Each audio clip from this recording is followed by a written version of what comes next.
evening needed. Some ambiance.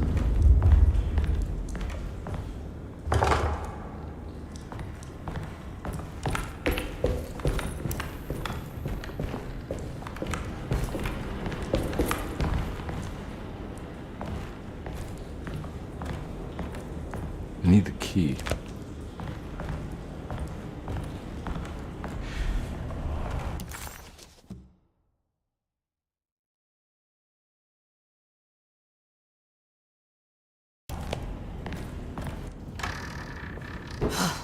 Got to be around here somewhere. He wouldn't leave this house. I don't know what to think anymore. You run into that detective fella? Who is he? Can he be trusted? I think he one of the good guys. Or you know, like us. Will he be all right with her coming? Praise the mother. You don't need to know about all that.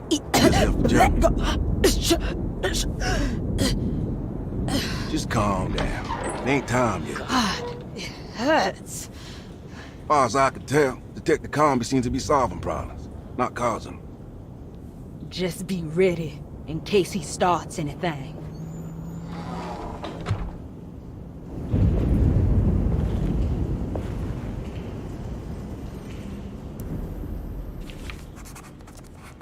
The two orderlies still hadn't found Jeremy. Conby figured this was good news. Emily had reminded him about some strange deaths at Deseto, and Conby wasn't sure who he could trust.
What the hell was that?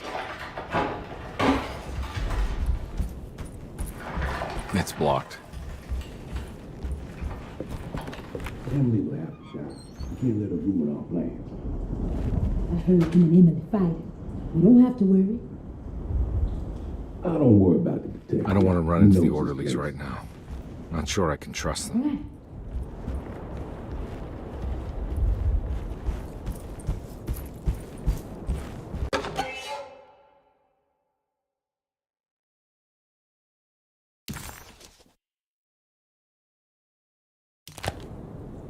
I think Dr. Gray might be in there. Perfect time to snoop around his office, then.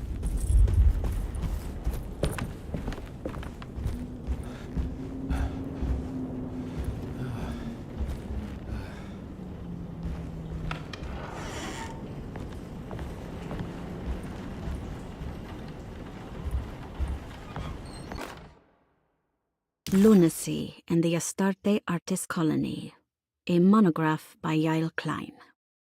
In early 1909, the old Derceto plantation outside of New Orleans was turned into an artist's colony. 3 famous European artists rented the house and the surrounding land from the owner, the Ledoux family. The colony was chiefly run by Sebastian Cortez, who was playfully dubbed the captain by his collaborators, William Arges and Heinrich Kassel.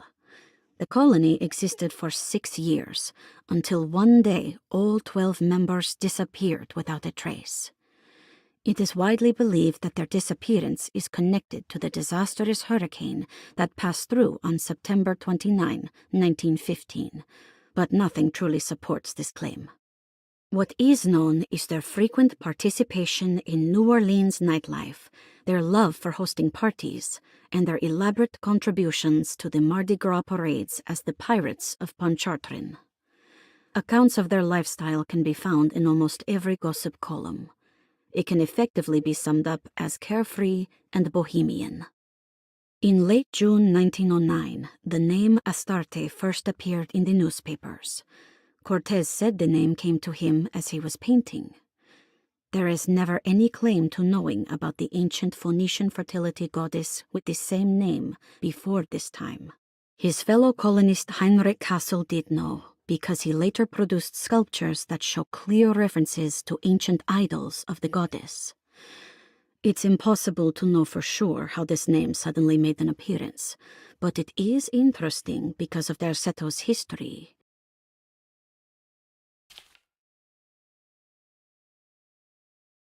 Even the name Derceto is the Greek name of a Syrian fertility goddess. In the case of naming the plantation, Derceto was certainly not an accident. We know that Elijah Pickford intended to build a temple for his cult, for he had distributed pamphlets 2 years prior to the purchase of the land, advertising his intentions. His followers were estimated to be almost 100 men and women, mostly sailors, Maroons, and Cajuns, when the plantation was built. To outsiders, Derceto registered as an ordinary slave plantation, which enabled Pickford and his flock to remain hidden for decades. The official story is that the cult lasted until 1862, when the Union Army came and burned down the plantation and scattered all who lived there. Following the Civil War, new people started to congregate in the ruins of Derceto to invent a new fertility goddess, the Shub-Niggurath. As much as Derceto is a particular name to have heard of, it's not entirely uncommon among the learned. Astarte is equally known and could have been subconsciously chosen by well-read artists. Shub-Niggurath is, on the other hand, very uncommon. Almost impossible that anyone in Louisiana would have heard that name. The name is referenced only in rare books like Unaussprechlichen Kulten and the Necronomicon, and is believed to be a bastardization of Arabic words meaning pertaining to the dark young. The few paragraphs printed on the goddess are so upsetting that no one in their right mind would want to build a religion resting on such qualities.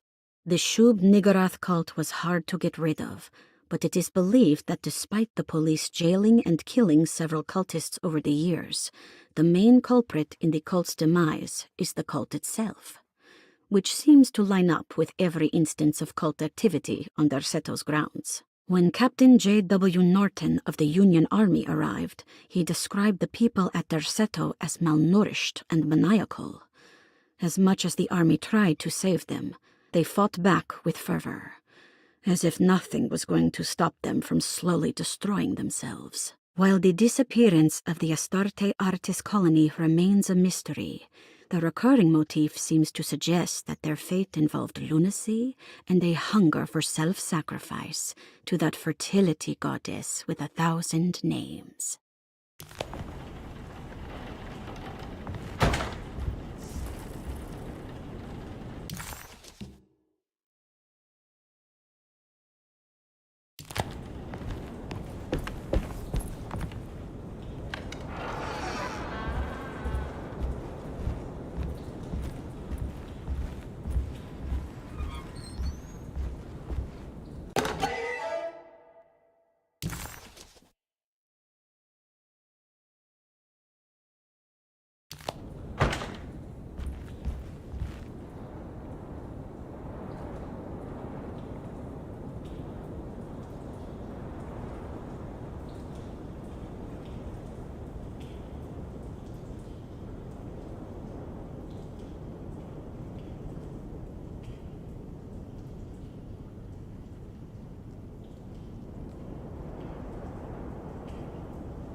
There's nothing I can stop.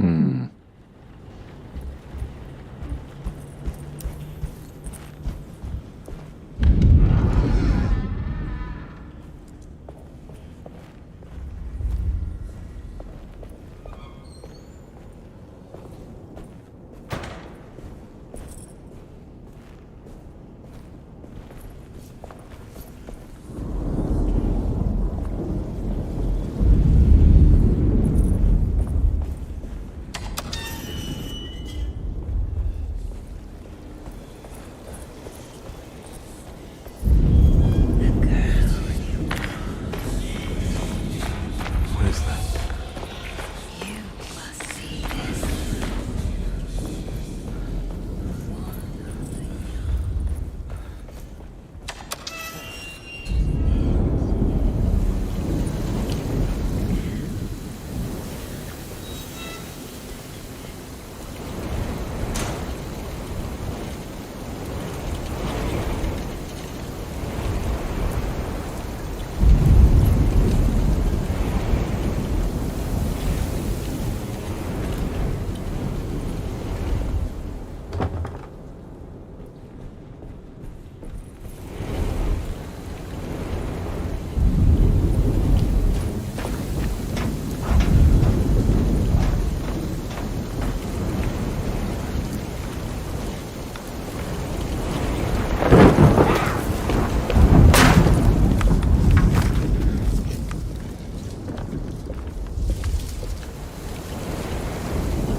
There must be a spare key to Dr. Gray's office in here somewhere.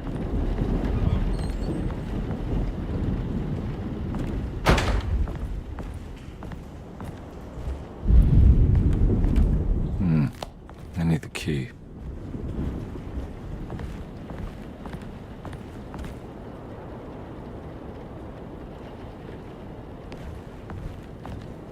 I don't have the combination for this.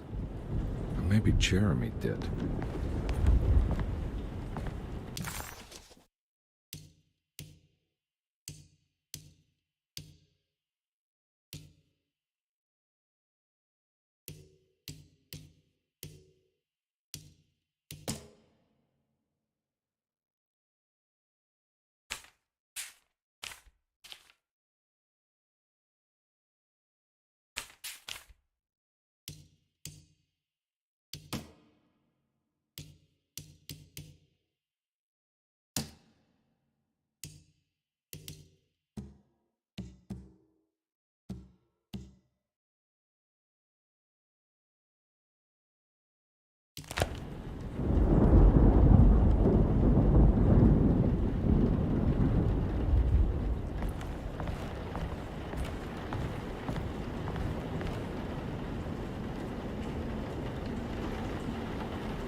What a terrible thing to recognize that your betterment was an illusion.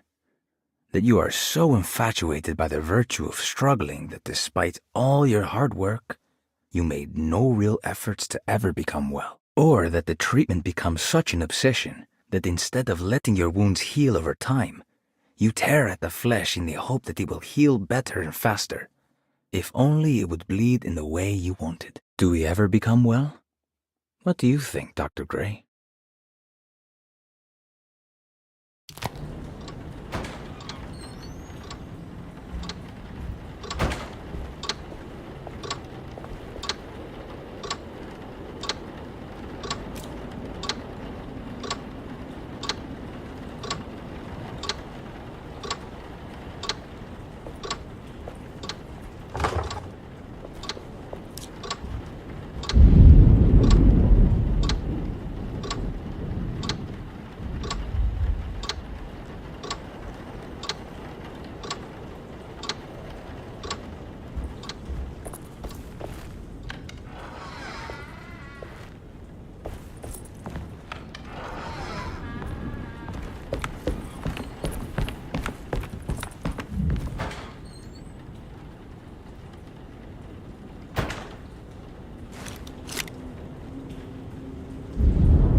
need the key.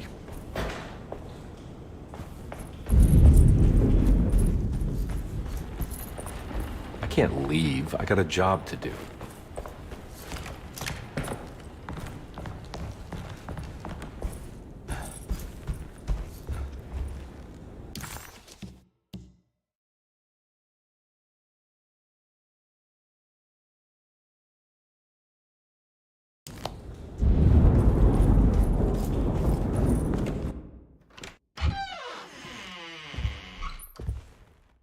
Detective Conby. Good to see you again. Solved your case yet? I'm trying. Hey, Grace, you okay? Oh, she is just peachy, Detective. Are you looking forward to the Feast of St. John, Grace? I can't wait. Kids, ain't they great? What exactly are you planning for tonight? Oh, not much. We eat, we drink, we pay tribute to the wishing tree in the conservatory. The usual. Then why all the excitement? There is just something about tonight. Something's different. I think we all feel it. Besides, we got ourselves some new words for the prayer thanks to your buddy Jeremy. She'll come and turn the world inside out, and things will begin again. That sounds strangely threatening. You should come. Oh, God damn it, Grace. Stay put for once.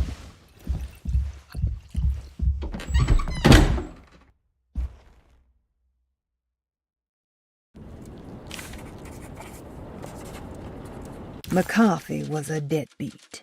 His mere presence annoyed Conby. It was like watching the worst version of himself mock him by simply being worthless. While Conby enjoyed watching the child outplay the drunkard, there was something terrifyingly familiar about Grace. It was taunting him, like he was supposed to remember, but couldn't.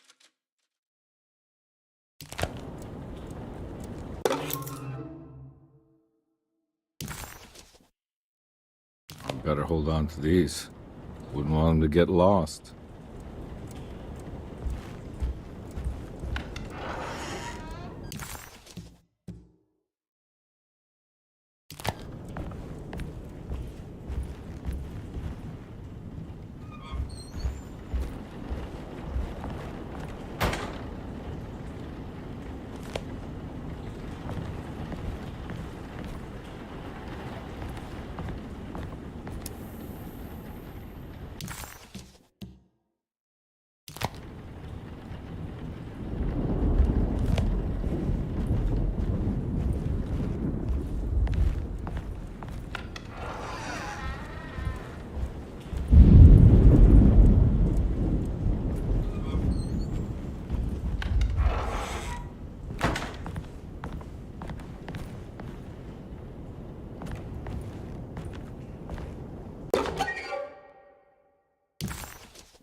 Jeremy knew that the only one who could help him now was the guest in room number 3.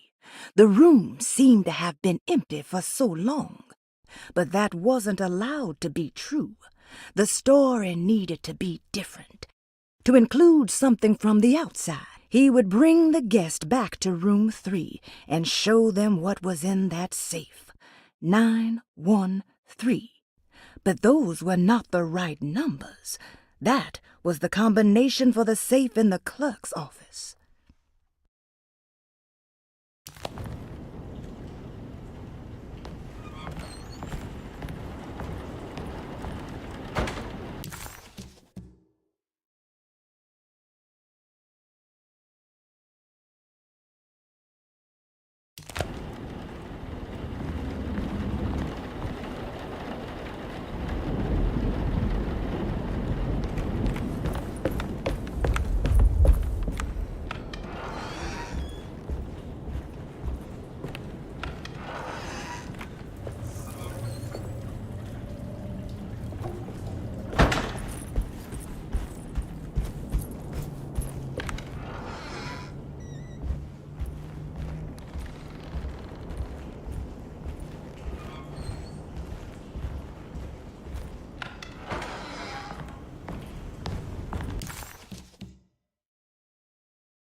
Detective Comby, I'm terribly sorry that my niece has pulled you into this mess. Please, with all my blessings, take her away from this cursed place. I have destroyed that eater of worlds and locked it away in the attic and retreated to a place of hiding. Tell Emily I'm safe. Tell her all the lies you can think of to make her listen. Take her back to New Orleans. Sincerely, Jeremy.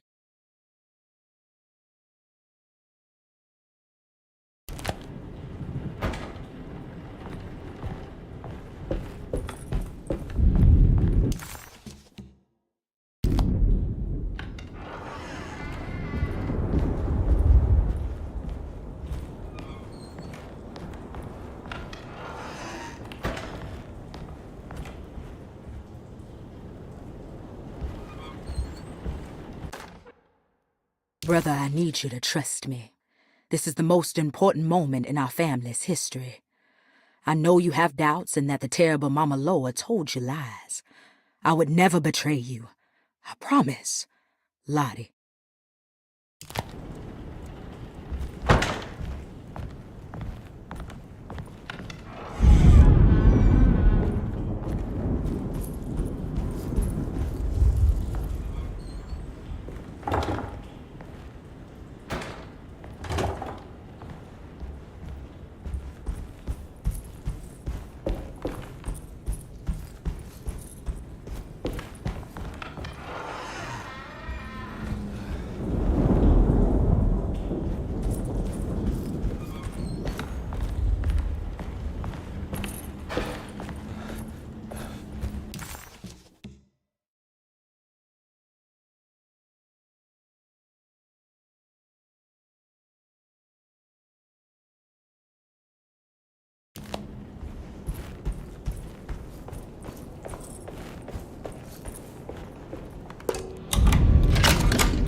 No.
Jeremy knew that the only one who could help him now was the guest in room number 3.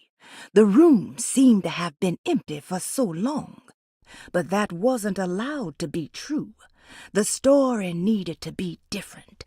To include something from the outside, he would bring the guest back to room 3 and show them what was in that safe.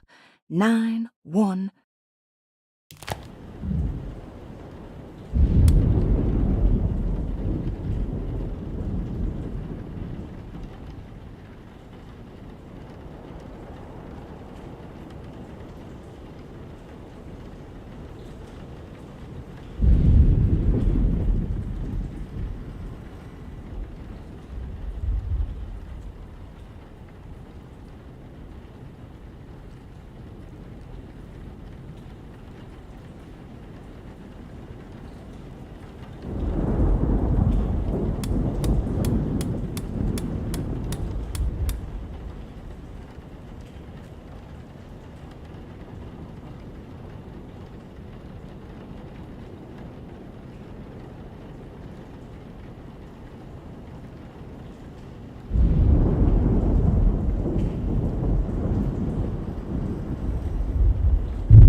It worked.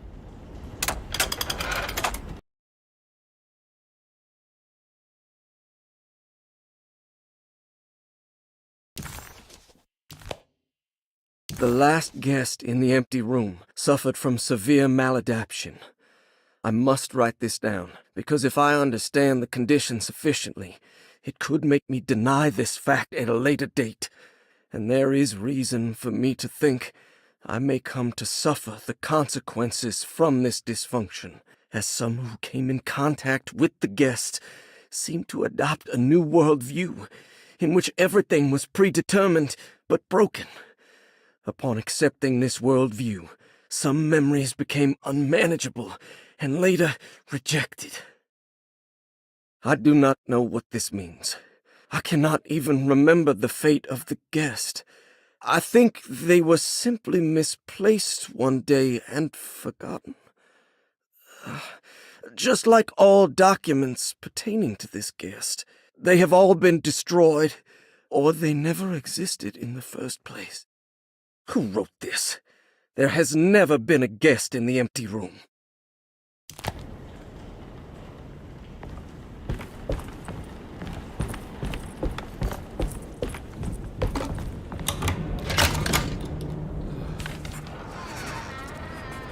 Dr. Gray was somehow mixed up in this business. Dr. Gray was somehow mixed up in this business with the Dark Man, Detective Conby decided. He had to be. Either Dr. Gray was using the idea of the Dark Man to manipulate and torture Jeremy, or the Dark Man was an actual powerful being possessing Jeremy. And in that case, Dr. Gray was simply a stooge. Maybe both could be true at once. Conby felt his mind racing in all directions. No matter what, he had to find a way to break the pact. That was what Jeremy said was needed. It didn't even matter what was true or not. If Jeremy wouldn't leave Derceto before the contract was broken, then Conby had to make it happen. He just wished the steps on the contract made a little more sense. Dr. Gray's office, all to myself. Let's see if we can figure this guy out. I have finished tidying up Miss Beauregard's belongings. I will leave it to you to contact her agent and have them collect her things. I found one of Grace's drawings she might want back, along with this key in her room, which I believe you've been looking for. Mrs. Thompson.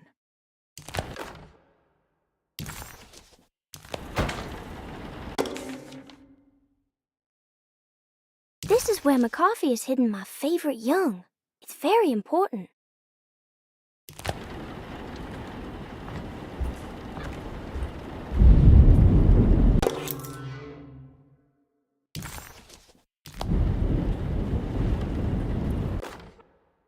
Dearest Dr. Manzetti, I find myself in a losing battle with my patient.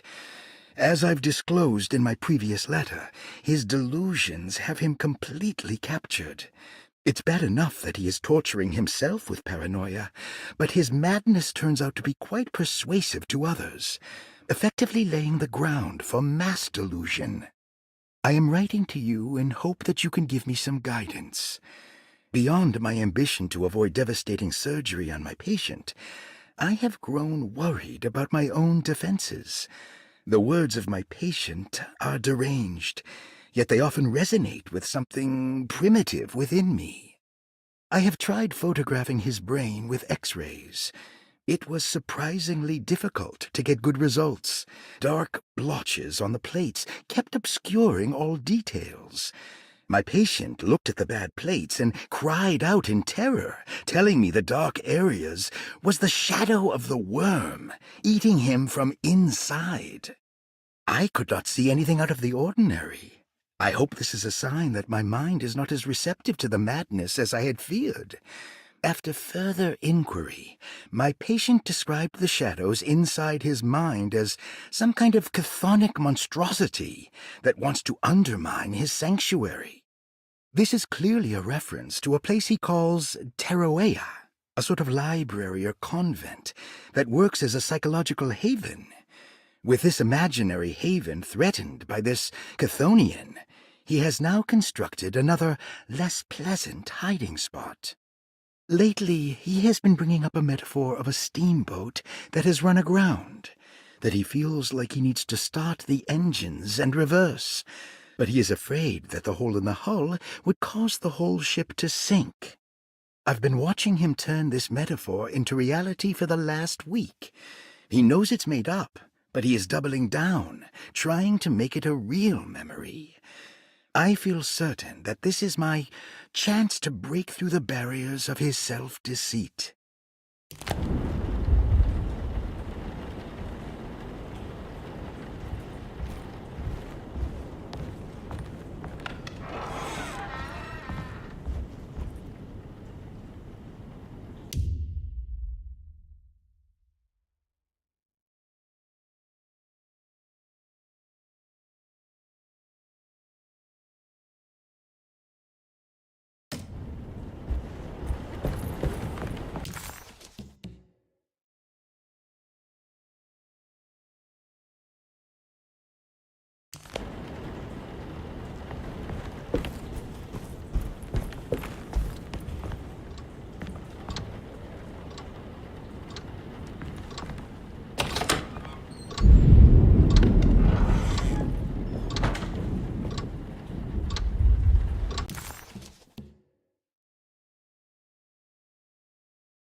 There's something missing.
surprisingly neat.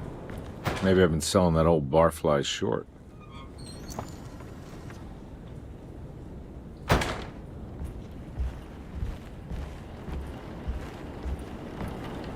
Looks like McCarthy has something hidden inside.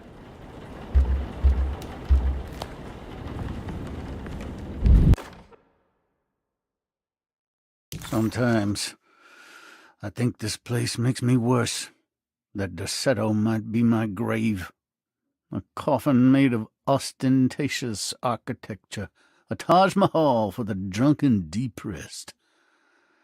There's something about Derceto. Something about Dr. Gray. Like we all pretend that we're here to get better, when in fact we are here to be forgotten.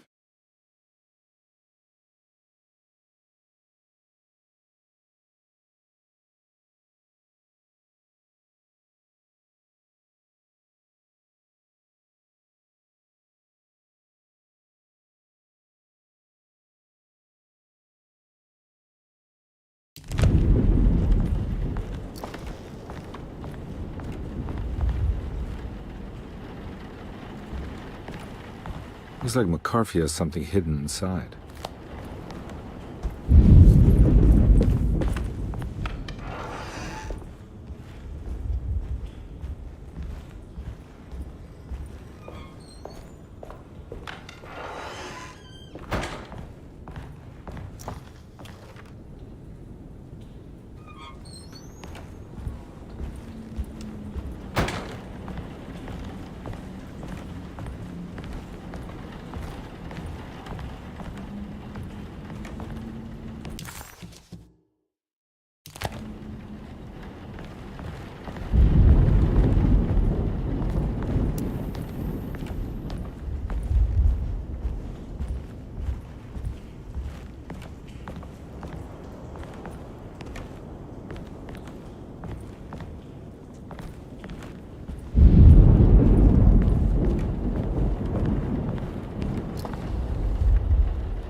I can't take this much more. This has to end.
I need the key.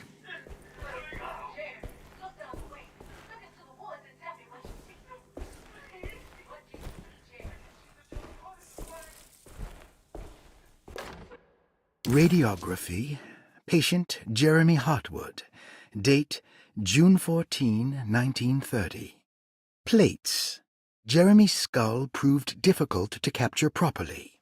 Partial radiographs worked best. A complete picture of the brain can be assembled by piecing 3 plates together. Observations. Even when looking at an assembled version, a shadow covers significant parts of Jeremy's brain. Possible tumor, but more likely that the equipment is failing. Jeremy reacted strongly to the pictures and claimed to see a giant clay worm eating and displacing his memories. Notes. While this exercise has left me nowhere closer to an answer, I feel confident that a Burkhardt lobotomy should sever all necessary parts.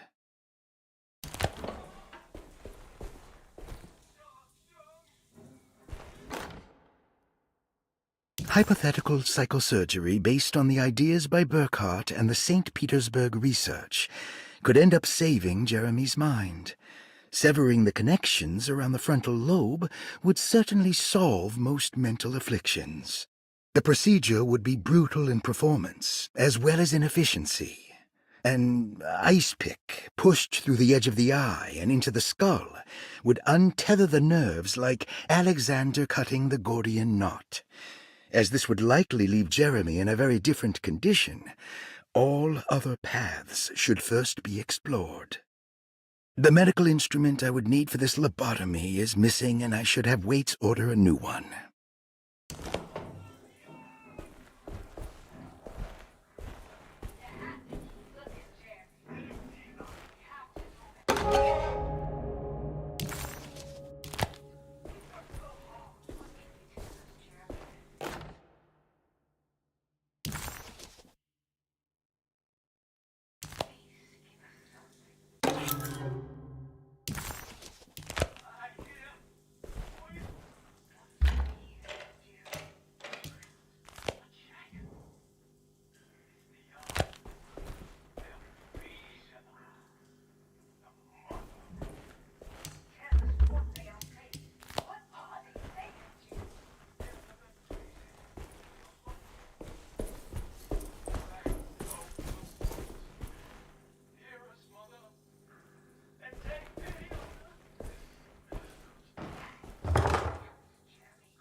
Don't mind if I do.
That's better.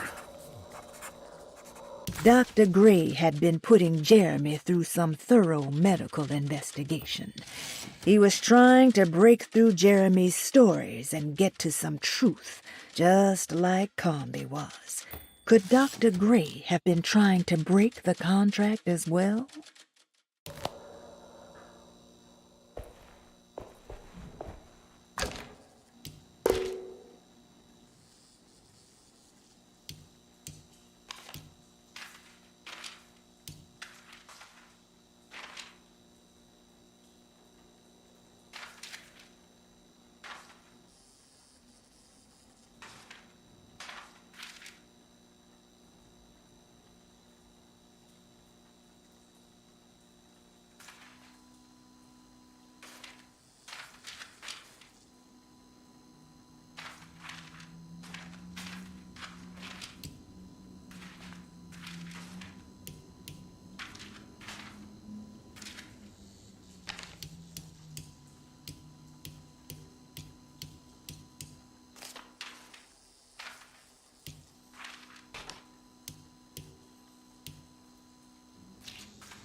Why does this keep happening? What am I supposed to do?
And we're back here. Well, perfect time to have a look around this place.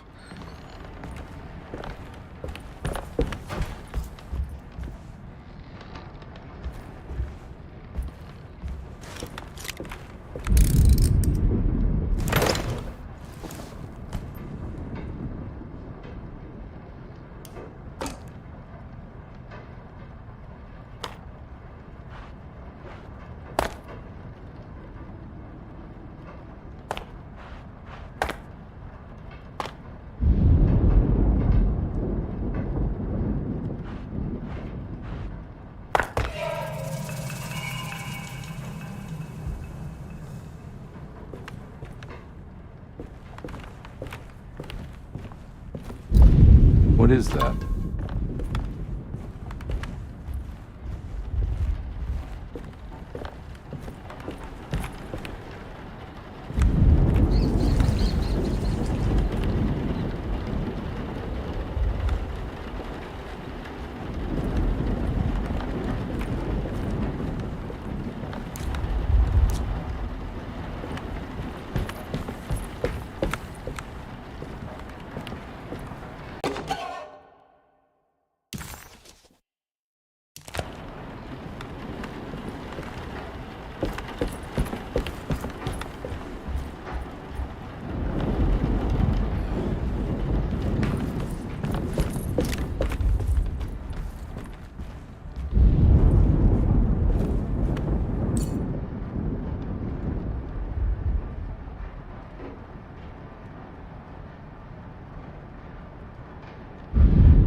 This is where Jeremy's hiding, right? Hello? Is anyone there? Jeremy? I need help! Wait! Can you hear me? I'm stuck in the mud and the fire is taking Jeremy. me. Where are you? The motor is dead. I can't do anything more. Hang on, Jeremy. I'll figure something out. I'll get the boat running. Jeremy was calling out for help, but Comby couldn't figure out where the voice was coming from. For a moment, Comby wondered if the boat itself was Jeremy, or if he was below it somehow. It didn't matter right now. Jeremy was clear on one thing. He wanted Comby to get the steamboat running and out of the mud.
The boat's wedged itself right into the bayou.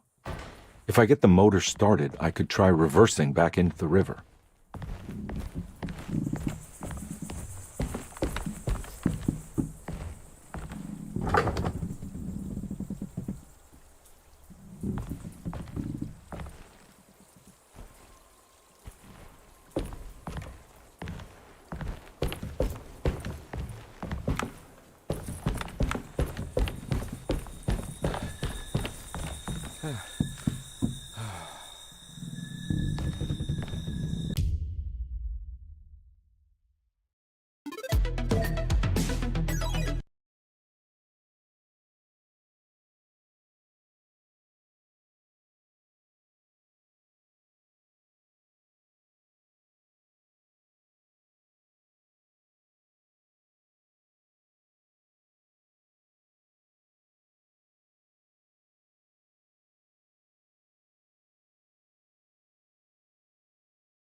The artist spent a lot of time boating on the vast Lake Pontchartrain. Poetry, painting, photography, everything seemed to become better by the shimmering water and the opalescent sky. One night, as the sailors returned to Darceto, they found a masquerade ball taking place. It must have been Perosi and Nora who invited their friends from the theater. The sailors quickly fashioned masks out of plaster of Paris and joined the festivities. They enjoyed themselves for hours before realizing time was not passing, nor could they find their friends. As they began to worry, they demanded that the guests unmasked, but they could not, because they were not wearing any masks.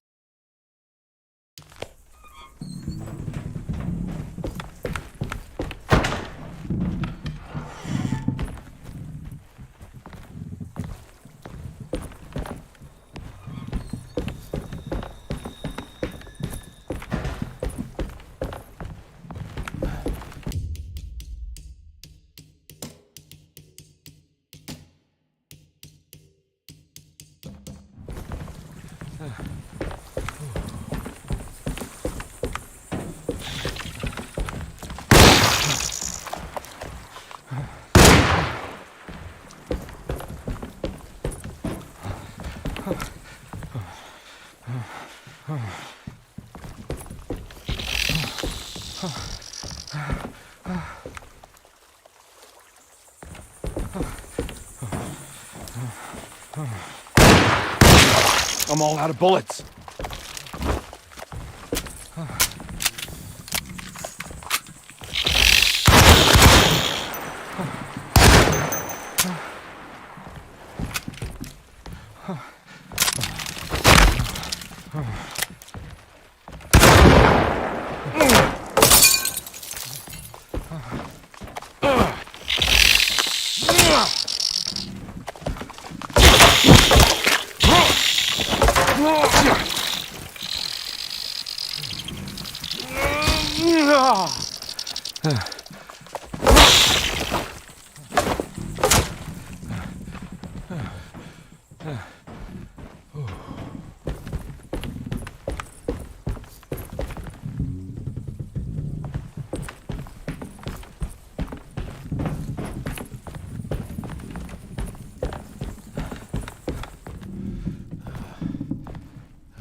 Jeremy, where are you?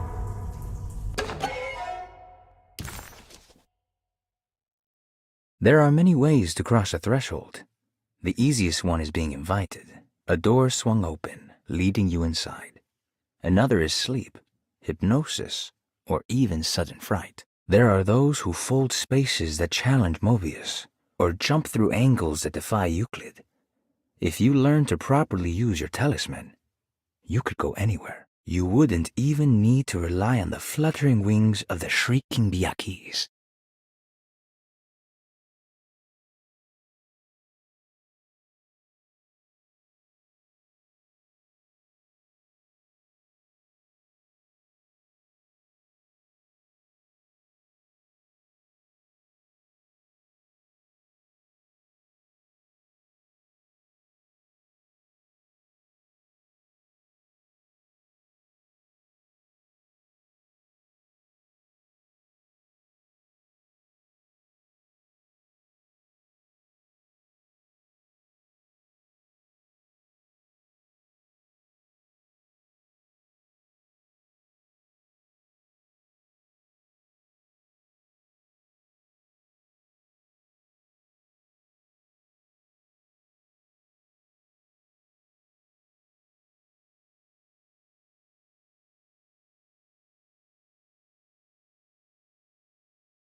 The winch is powered by electricity.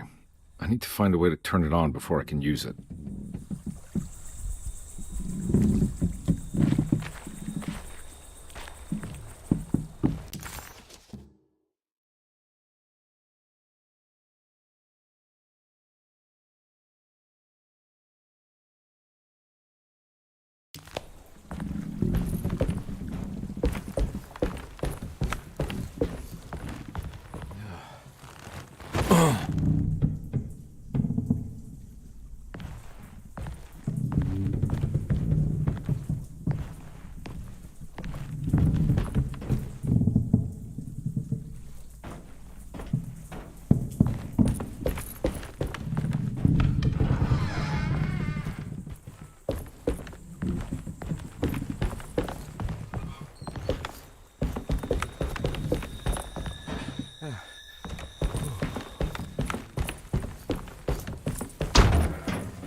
The winch is powered by electricity.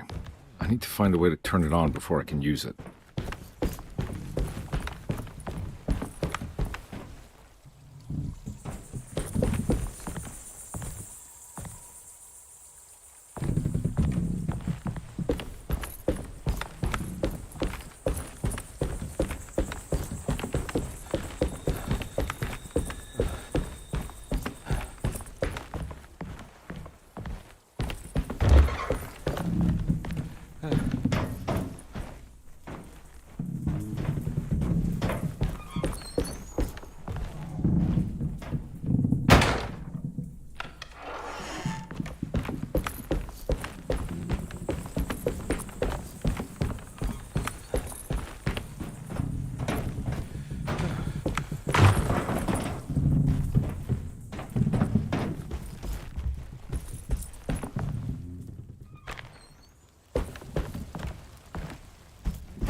Looks pretty weak. I just need something to break it.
Looks pretty weak. I just need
This definitely needs fuel.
Whoa!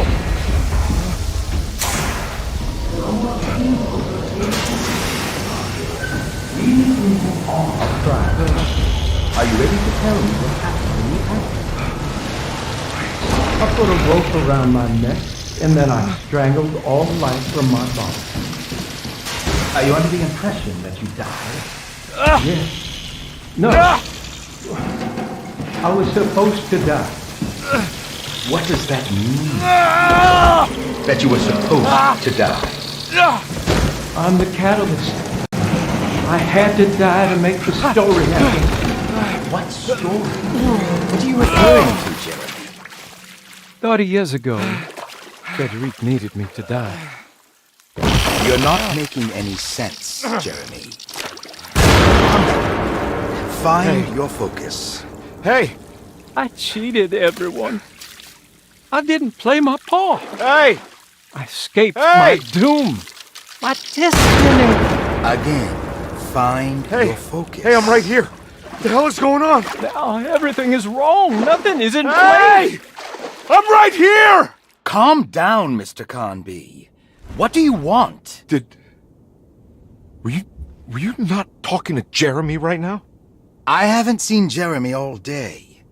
Are you all right, Detective? No. Actually, I don't think so. Well, maybe. I'm gonna go look for Jeremy. Good. Let me know if you find him.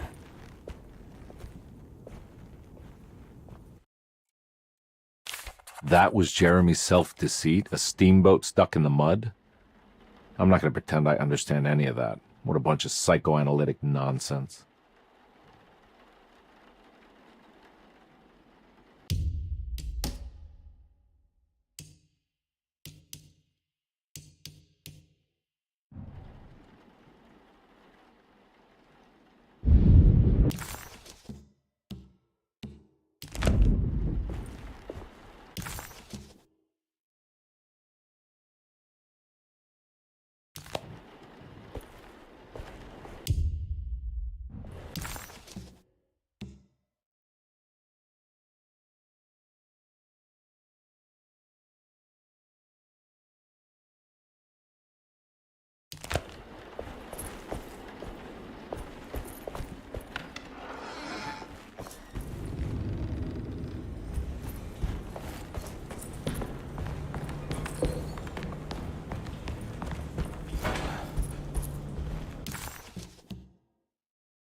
Looks like McCarthy has something hidden inside.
This is my room. I belong. Jeremy was calling out for help, but Comby couldn't. I'm here.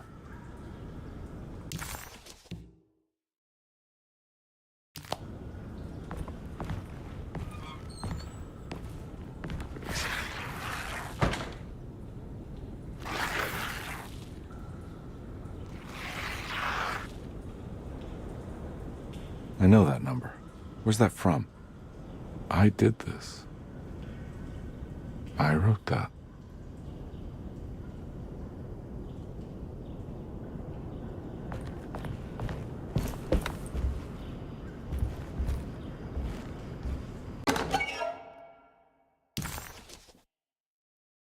Derceto stands on a breeding ground for the grotesque, a temple devoted to rebellious growth, the most ugly and cancerous side of nature. You may be able to shield your psyche for a while, but rest assured your soul will come to pray to that hideous god in time.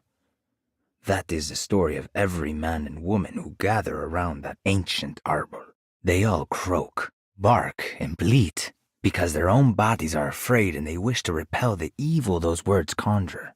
Iya! Iya! Instead of that blasphemous name, they gossip in hushed whispers the name of Derceto, Astarte, and the Black Goat of the Woods. I recognize this view.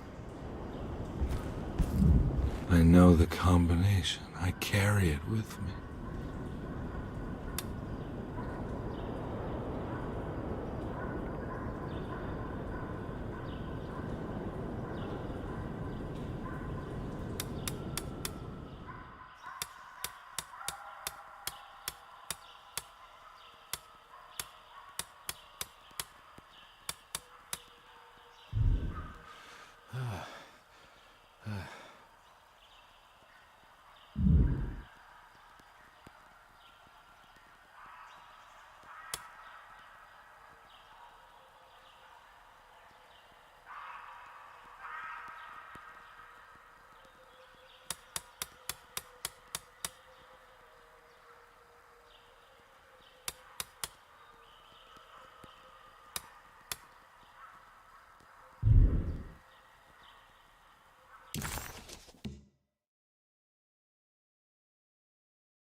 Detective, I have made many discoveries in my case. The child we want is safe, thanks to good people like me and you. We're so similar, but you don't see all the things I do. To find your man, Jeremy, you also need to look for the girl. It has always been that way. The young deliver us all. You should have a look in my room. There's a piece of the puzzle you will need. Take care now. My coffee. How long have I been here?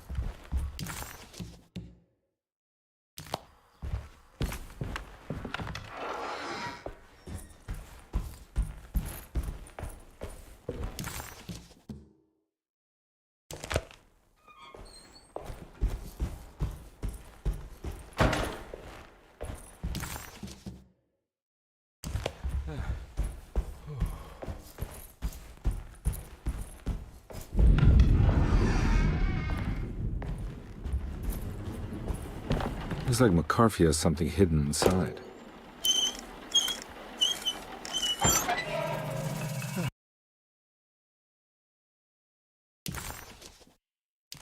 Why would McCarthy lock this up? Was he trying to keep Grace from completing the shape? If so, couldn't she have just made another drawing? What the hell happened in here?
place looks familiar. Jeremy was calling out for help, but Comby... How am I back at the office? Jeremy's never been here.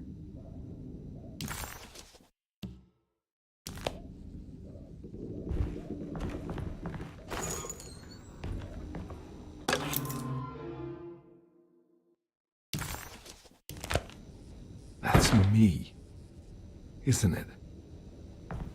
How long had it been since I drowned myself in drink and depression? It had all felt so peaceful, slipping away into oblivion. A welcoming, dark voice wrapped around my mind like a heavy blanket. It turned off suddenly as I woke up from the sound of my office door closing shut. A messenger had left a telegram from Mrs. Saunders. She had a lead on where to find her husband and her kidnapped daughter.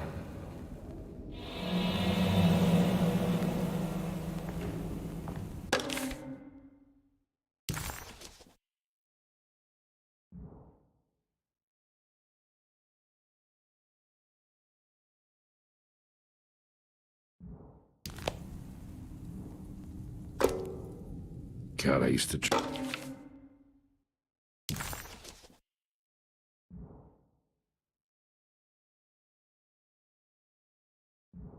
So much back then. When was this exactly? What case was I working?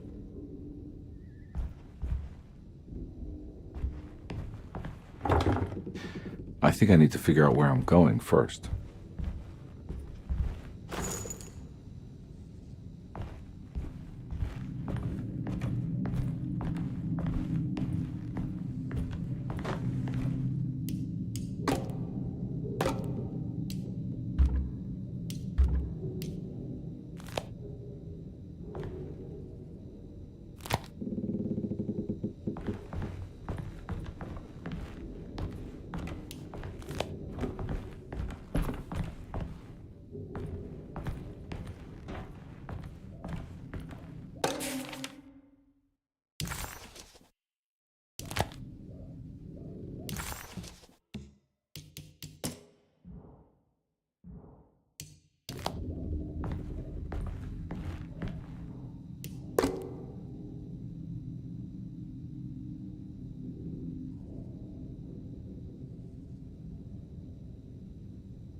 I remember this case.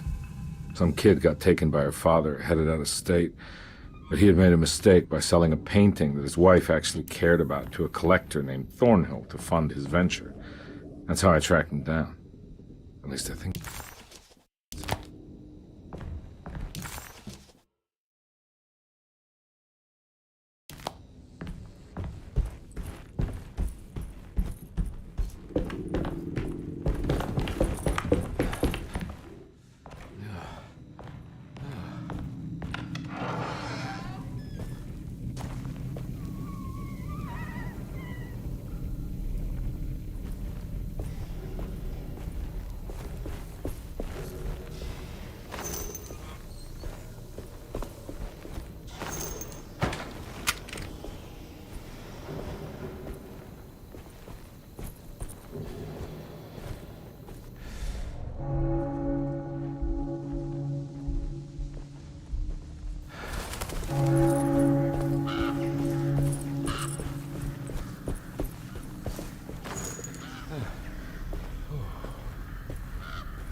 Thornhill wasn't a bad man, but he had principles keeping him from handing out information about his deals. So he needed some convincing.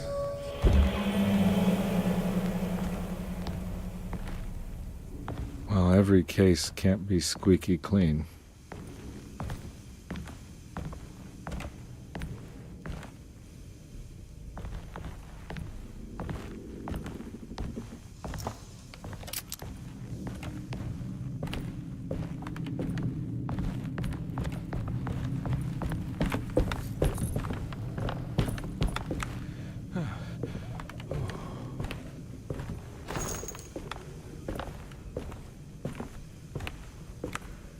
Mr. Saunders had sold a valuable painting to Thornhill, hoping the money would carry him to wherever he was going. The painting, now leaning on an easel in Thornhill's bedroom, had a certain mesmerizing gloom that seemed to call out to me, telling me I was needed for something important.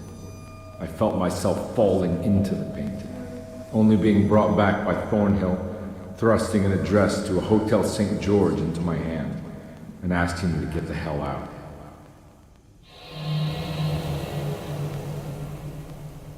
I don't remember this at all, but I can't say it didn't happen.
On my way to the hotel, the Morton gang caught up with me. I owed them money, a lot of it. I can't remember what for, probably some dumb gambling debt growing in size for each payment missed. I punched one of them out, and I sent the others packing. It was a stupid move. They'd be back. In greater numbers.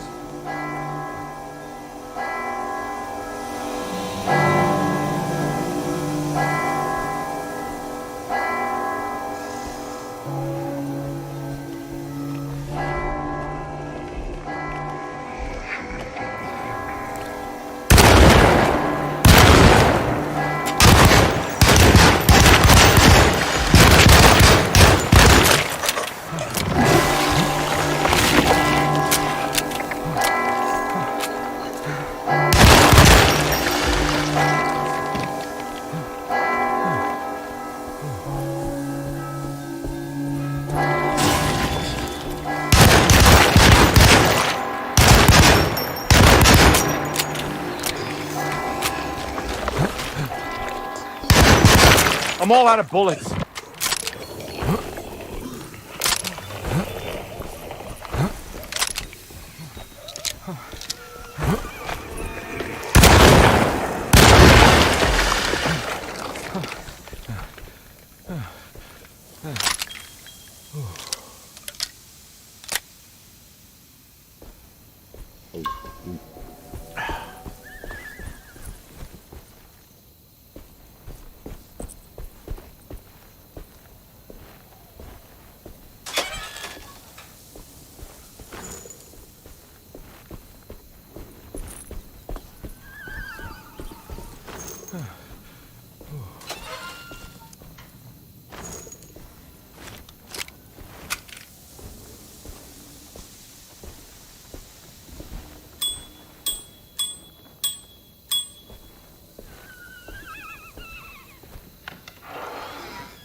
I found it. In the hotel ledger, I recognized the handwriting of the signature, Ted Stryker. It was him. I could feel it. It was the kidnapper I was hunting. I put on my knuckles and hurried up to his room.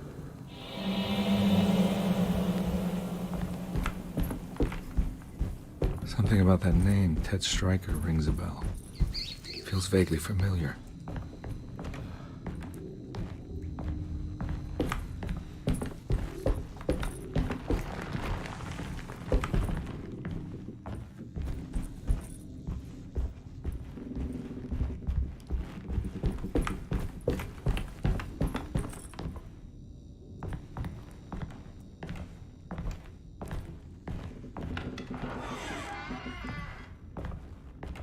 I recognize this room, but I didn't catch up with them here. I must have followed them. But where?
That's right, he was running away, ditching his old life and marriage in New Orleans to find something better in Tallahassee. And he took his daughter with him against the will of the mother. That's why she hired me. But I stopped him. I caught up with him at the Pearl River Bridge. Jeremy was calling out for Conby in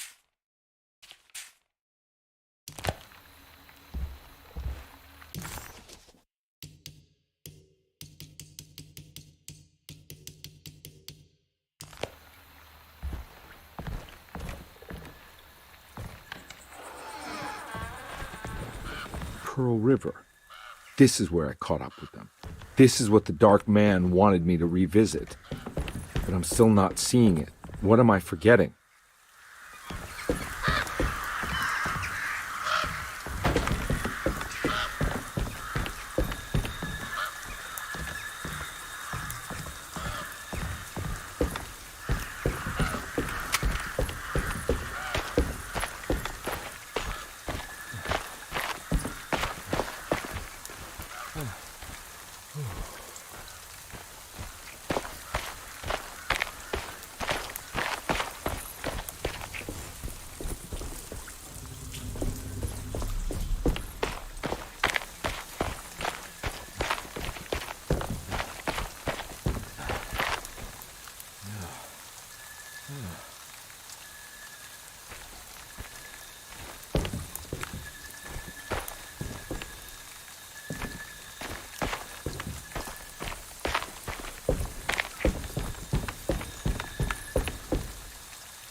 Edward had heard the whispers for years. When he lived in Brooklyn, it was only on rare occasions, like when he as a child climbed that tall tree in Central Park, or when he almost drowned in the Hudson River, trying to save his despaired mother. The whispers became more common as he moved to New Orleans, but still rare enough to be ignored. Now as he walks the halls of Darceto, he knows what is calling him. He doesn't want to admit it, but the dark young in the conservatory is telling him to sacrifice the cabris and corn.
I can't believe I didn't recognize you.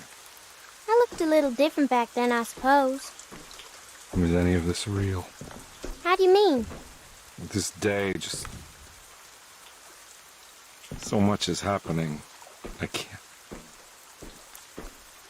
I think I've lost my head. Do you need me to apologize? I mean... I am sorry. I don't think I can even begin to explain. You're just a kid, Grace. I'm really sorry. I didn't mean for it to happen. Lies. More lies. No, really. I thought I was being a good guy by handing you over to your mother. I didn't know. I couldn't have known that she wouldn't care about you. I don't know how this works. What is this for? Some form of admission of guilt.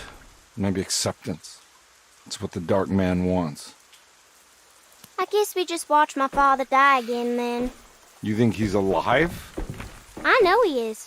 He's down there, scared that he won't be able to get out, that he will drown with his daughter again. What are you saying? We gotta save him. We? Do it yourself. I'm down there with him, remember?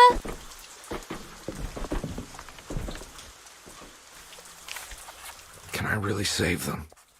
This all happened so long ago. Conby had run their car off the bridge. He pulled Grace out of the sinking car, but left her father to drown. He could have saved him. There was time. He just chose not to. Instead, he took Grace back to New Orleans and collected his paycheck. To find a way to get down there, I have to see it with my own eyes. There was a boat at the house where I entered. If I can raise the bridge, I should be able to get to the car. There must be a way to save you both, right? Why else would I be here? Maybe the Dark Man just likes it when you suffer.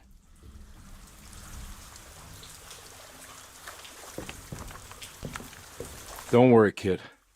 I'll think of something. I'm not holding my breath.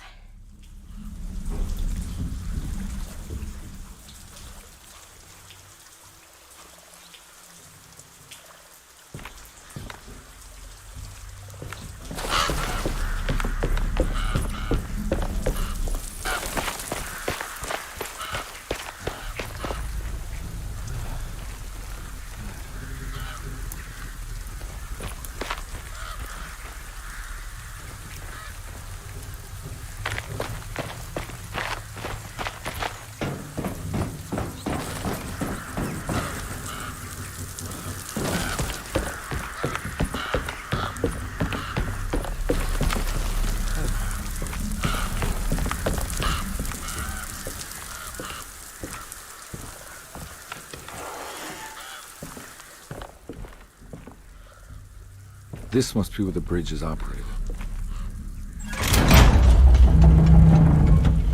Nothing's happening. It's like something's holding it back.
Should be able to pilot the boat on the bridge now.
Where did she go?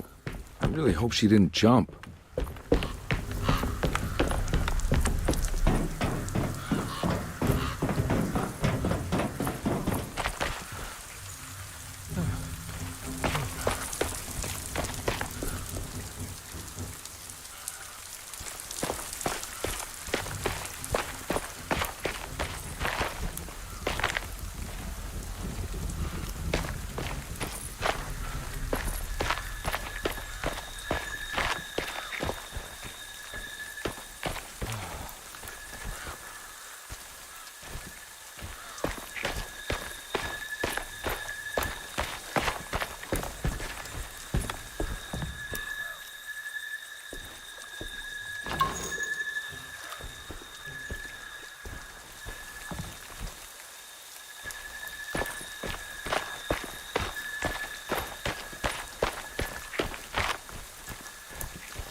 My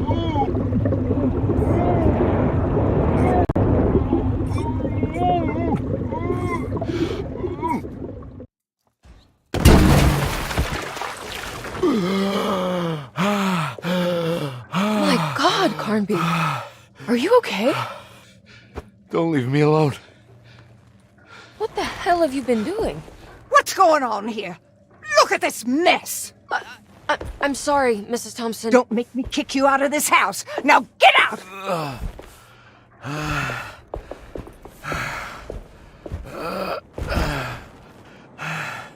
Hey, Detective. Mr. Carnby. I'm really worried about you. I'm okay. I just need to catch my breath for a moment. This place? There are some very disturbed figures around here. And I don't think it's just the patients. I've been reading some things about how Derceto has a deranging effect on people. I think it might explain things. What? Just take it easy, okay? I'm gonna go find a way into Dr. Gray's apartment. I want to know what he's hiding. Emily, don't worry. I think I'm close. I'm gonna set everything right. Just be careful.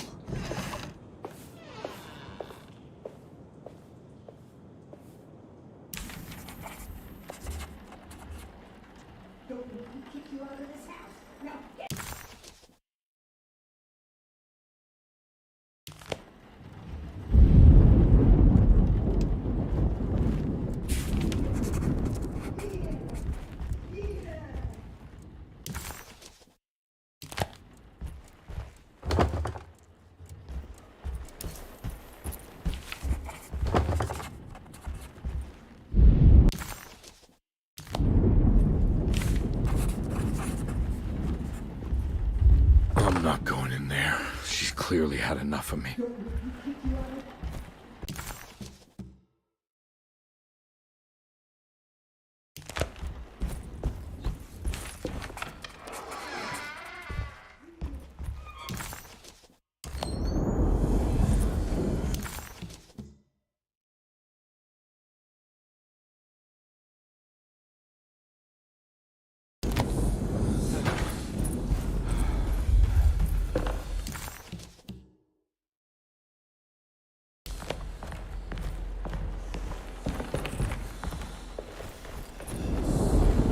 I can't leave. I got a job to do.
Detective, am I glad to see you. Lock the door, will you?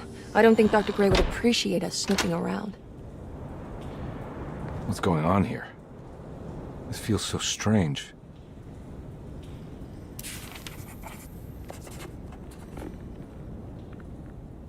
Detective Conby felt removed from himself. Like driving drunk, he carefully tried to navigate his environment.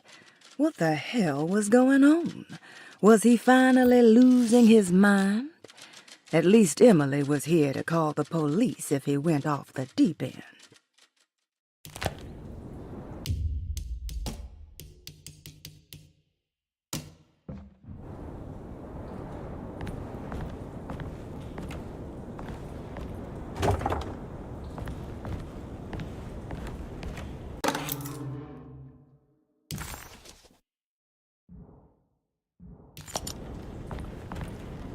There's a book missing.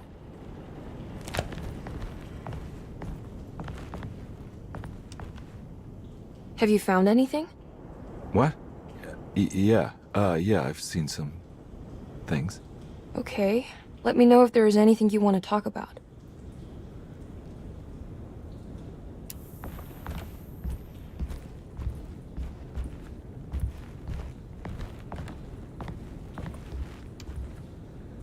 You don't find this place strange? Derceto is certainly one of the stranger places I've been to.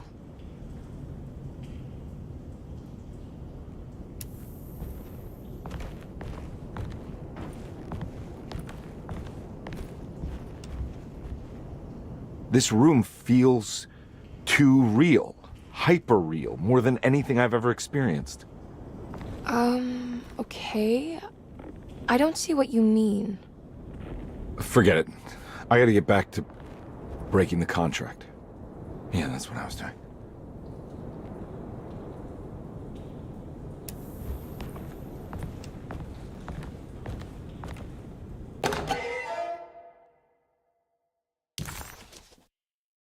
Nice.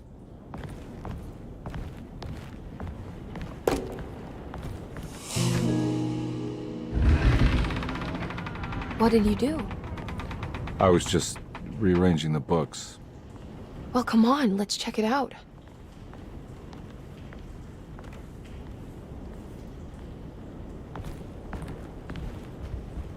I think I'm beginning to understand. Dr. Gray is dealing with some kind of mass delusion.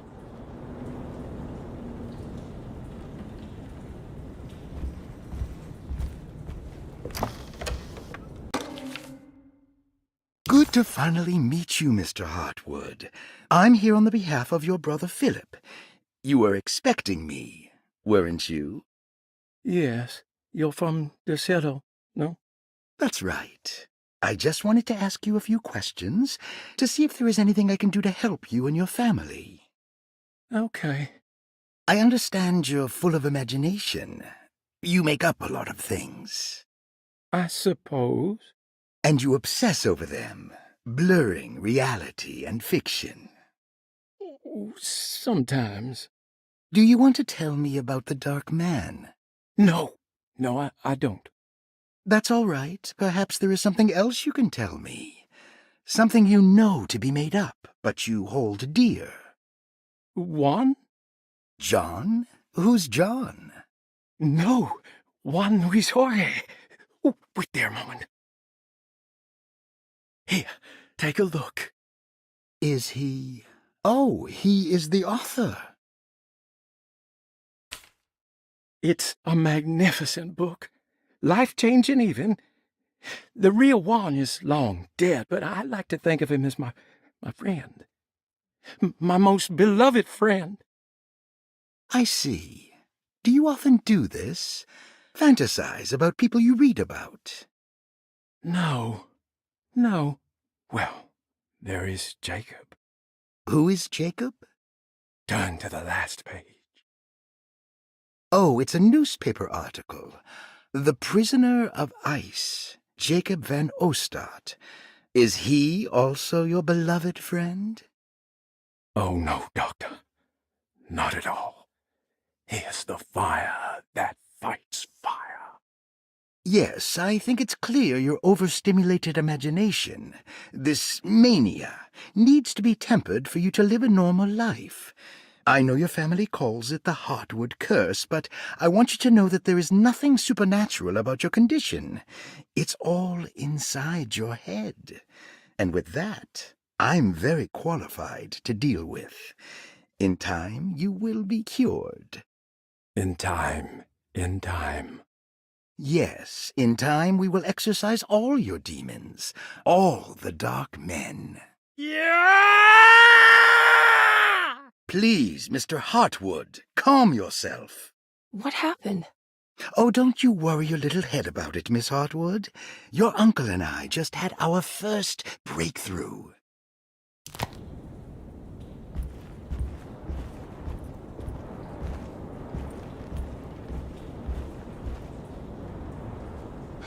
What were you saying about mass delusion? Derceto seems to have a deranging effect on people living close by. It has a history of creating cults devoted to some nature goddess. Even the name Derceto refers to the cult existing here before the Civil War. Derceto was the name of an ancient fertility goddess worshipped in Syria. Dr. Gray and his friends, however, seem to prefer the black goat of the woods with 1,000 young, or Shub-Nigroth. And that name can only have come from my uncle's twisted mind.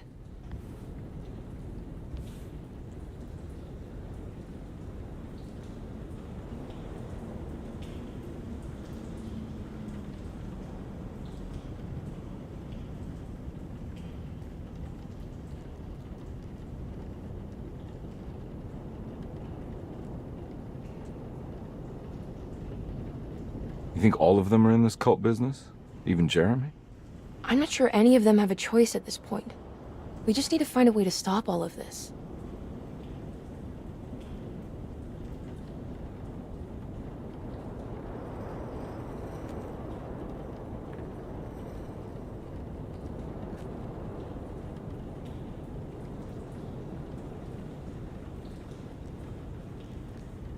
I've been so busy trying to free your uncle from the promise he made to the Dark Man. I guess I kind of just let everything else go. Don't worry, Detective. I feel like we're close. I'm sure Jeremy will turn up. If he is part of the cult, he wouldn't want to miss the Feast of St. John. I just need enough information to make him see the truth. I hope you're right, but I doubt he'll show up. Not as long as the Dark Man's got him hiding.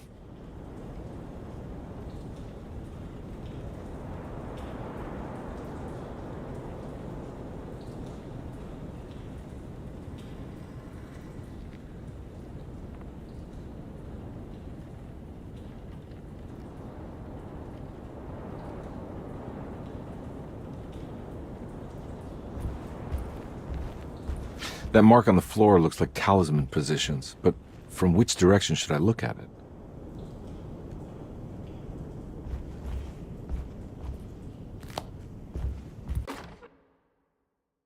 The Snake Dagger, a monograph by Yael Klein. In Ludwig Prin's book on pagan rituals called The Mystery of the Grave, as translated by Nicholas Vachy, there are several references to a sacrificial dagger called the Snake Dagger. It has long been thought of as a poor translation of the original text, that it would be more appropriate with worm dagger from the Latin vermis cultrum. This seems natural following the recent consensus that the original title of Prin's book, De Vermis Mysteris, should literally translate to the mystery of the worm.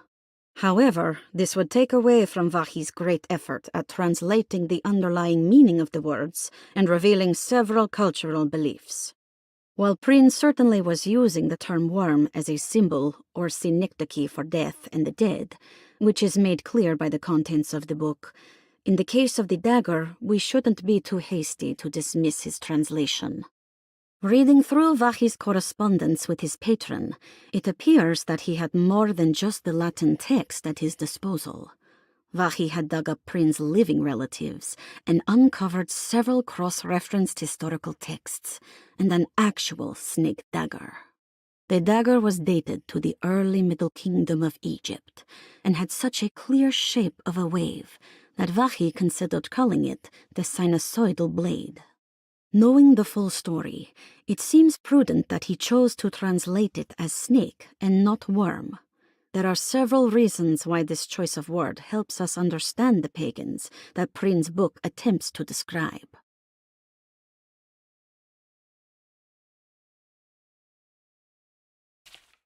The symbolic value of the shape becomes more apparent when reading about the use for the dagger. In the passage of possession and exorcism, we find the snake dagger poisons the poisoner within the victim and is therefore pacified. Where the literal text would tell us that the worm dagger trumps the demon possessing the victim, it tells us nothing of their reasoning, only that somehow this dagger wins against the demon, like it had the better hand in poker. Vahi's translation allows us to follow the underlying logic to the ritual magic that is being performed. Poison the poisoner sounds like fighting fire with fire. That to hurt the demon possessing its victim, the priests would have to fight back with a power that is known to the evil they are fighting. The snake dagger is therefore not only a good way to describe its form, but it also helps us understand how it could be thought of as a useful tool for exorcism. Finally, it also helps us understand their relationship to lunacy, that it was thought of as something poisoning the mind rather than controlling it. What is also interesting to note is that the possessed are always considered poisoned in their head and not their heart. The snake dagger always went to the eye of the possessed, leaving them partially blind, if they had the good luck to survive.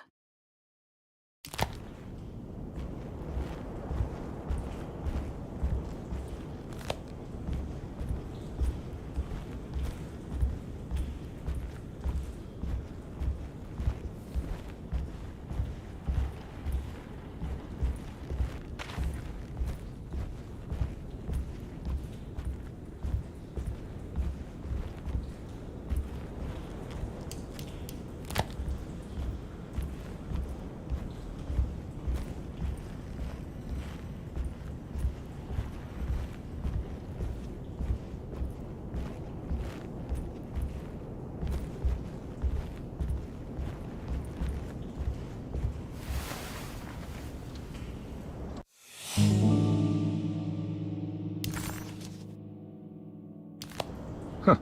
Has that been there this whole time?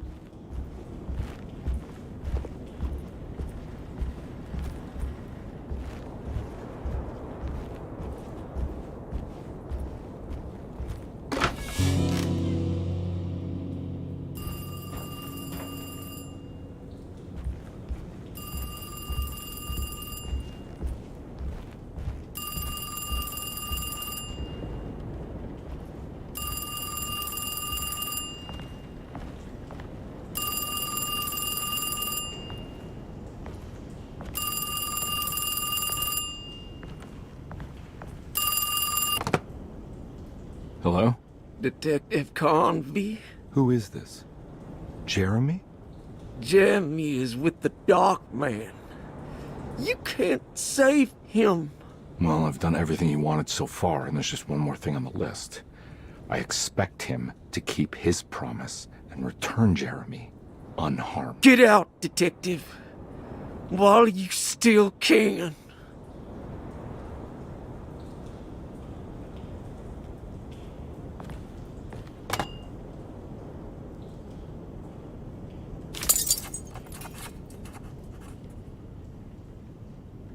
Detective Convey wanted nothing more than to make sense of it all, but clearly that was not in the cards right now.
You okay?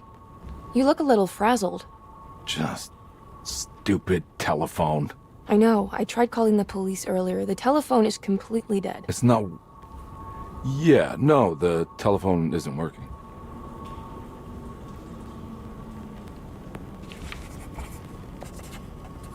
Detective Comby was worried Emily could tell, that she could see the madness written on his face. But what if he was the only one seeing the truth? Could that still be the case? If only he could find evidence that would make her understand that he had seen beyond the veil, or at least something that would show her he was worth the money she was paying him.